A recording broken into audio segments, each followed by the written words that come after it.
Mangaluru railway ವ್ಯಾಪ್ತಿಯನ್ನ ನೈಋತ್ಯ ರೈಲ್ವೆಗೆ ಸೇರಿಸುವ ಪ್ರಕ್ರಿಯೆಗೆ ಕೊನೆಗೂ ರೈಲ್ವೆ ಇಲಾಖೆಯು ಗ್ರೀನ್ ಸಿಗ್ನಲ್ ಕೊಟ್ಟಿದೆ. ಇದರಿಂದ ಕರಾವಳಿ ಕರ್ನಾಟಕದ ಜನರ ಬಹು ದಶಕಗಳ ಪ್ರಮುಖ ಬೇಡಿಕೆ ನೆರವೇರಿದೆ.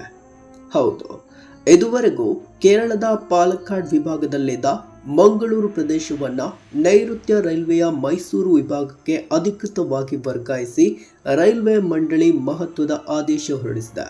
ಈ ಐತಿಹಾಸಿಕ ಬದಲಾವಣೆಯು 2026ರ ಅಕ್ಟೋಬರ್ 1ರಿಂದ ಅಧಿಕೃತವಾಗಿ ಜಾರಿಗೆ ಬರಲಿದೆ.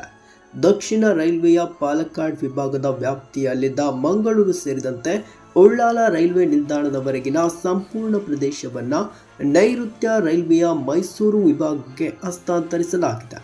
ಇದುವರೆಗೆ ಪಾಲಕ್ಕಾಡ್ ಮತ್ತು ಮೈಸೂರು ವಿಭಾಗದ ನಡುವಿನ ರೈಲ್ವೆ ಇಂಟರ್ಚೇಂಜ್ ಪಾಯಿಂಟ್ ಆಗಿದ್ದ ಪಡೀಲ್ ಬದಲಿಗೆ ಇನ್ನು ಮುಂದೆ ಉಳ್ಳಾಲ ಹೊಸ ಇಂಟರ್ಚೇಂಜ್ ಪಾಯಿಂಟ್ ಆಗಿ ಕಾರ್ಯನಿರ್ವಹಿಸಲಿದೆ. ಇದರಿಂದ ಕರಾವಳಿ ಜನರಿಗೆ ಏನು ಲಾಭ ಅಂತ ನೋಡೋದಾದ್ರೆ, ಮಂಗಳೂರು ರೈಲ್ವೆ ವ್ಯಾಪ್ತಿಯು ಕೇರಳದ ಪಾಲಕ್ಕಾಡ್ ವಿಭಾಗದಲ್ಲಿದ್ದ ಕಾರಣ ಕರ್ನಾಟಕದ ರಾಜಧಾನಿ ಬೆಂಗಳೂರು, ಮೈಸೂರು ಹಾಗೂ ಉತ್ತರ ಕರ್ನಾಟಕದ ಭಾಗಗಳಿಗೆ ಮಂಗಳೂರಿನಿಂದ ರೈಲು ಸಂಪರ್ಕ ಕಲ್ಪಿಸಲು ಹಲವು ಅಡೆತಡೆಗಳಿದ್ವು. ಮಂಗಳೂರು ಈಗ ಸಂಪೂರ್ಣವಾಗಿ ಕರ್ನಾಟಕದ ನೈಋತ್ಯ ರೈಲ್ವೆ ಹುಬ್ಬಳ್ಳಿ ವಲಯ ಅಥವಾ ಮೈಸೂರು ವಿಭಾಗ ವ್ಯಾಪ್ತಿಗೆ ಬರುವುದರಿಂದ ಕರಾವಳಿ ಬೆಂಗಳೂರು ನಡುವೆ ಹೊಸ ರೈಲುಗಳ ಆರಂಭ, ವೇಳಾಪಟ್ಟಿ ಸುಧಾರಣೆ ಹಾಗೂ ಮಂಗಳೂರು ಸೆಂಟ್ರಲ್ ಮತ್ತು ಜಂಕ್ಷನ್ ನಿಲ್ದಾಣಗಳ ಸರ್ವಾಂಗೀಣ ಅಭಿವೃದ್ಧಿಗೆ ವೇಗ ಸಿಗಲಿದೆ. ಇನ್ನು ಕೇಂದ್ರ ಸರ್ಕಾರದ ಈ ಮಹತ್ವಾಕಾಂಕ್ಷೆಯ ಆದೇಶವನ್ನ ಕೇರಳ ಸಿಎಂ ವಿ.ಡಿ. ಸತೀಶನ್ ಅವರು ವಿರೋಧ ವ್ಯಕ್ತಪಡಿಸಿದ್ದಾರೆ.